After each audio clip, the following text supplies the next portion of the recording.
What's up, everybody? Welcome to my channel. My name is Jay, and today we're going to be making a beef stew meal. We're going to season it with some ranch, complete seasoning, paprika, sazon, chicken bouillon, Goya, and we're also going to use some lemon pepper, Italian seasoning, and then I'm going to go in with a little bit of cornstarch after I mix this up to lock in the moisture. And I am going to go ahead and throw this in the oven after I cover it up.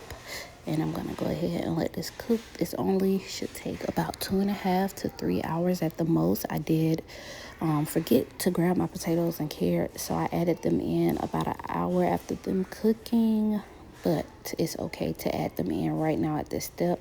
So I'm gonna put this in the oven. I think I had it on about 350, and I started cutting up my potatoes, and I caught myself cutting up carrots, but who cuts up carrots for real? I just was doing stuff honestly, like cut those potatoes up whatever size you want. And honestly, these were the mini Idaho Gold potatoes or whatever, so they could have went in whole like this, but I just rather cut them up instead.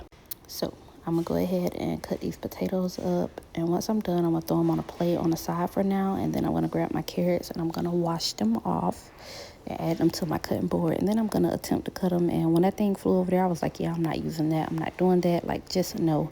Now I'm gonna go in with the same seasonings I put on the beef stew, and I'm gonna put it on my potatoes and my carrots, and then I'm gonna go ahead and take that beef stew out the oven, and I'm gonna add this into it and just mix it into the beef stew already. As you can see, it's already cooking good and it created its own juice.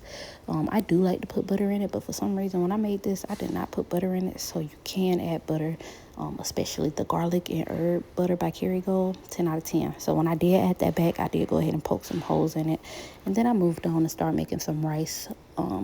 I didn't use any vegetables today, but I did make this rice. I made a video on how I make my rice on a different YouTube short, so you can go watch that to watch this step by step for all of the instructions on that.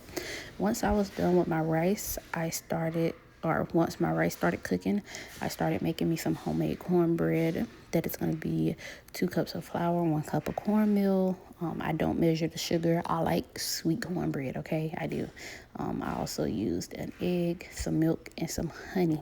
You can also put bacon grease in this, but I haven't made anything or had anything with bacon in it in so long. I didn't have no bacon grease for my cornbread today, but definitely put it in there if you have it, okay? Or intentionally make some. And then I'm just going to mix it until I get to a really great texture. And I'm going to add some honey, and then I'm going to throw it in the oven, and we're going to cook it.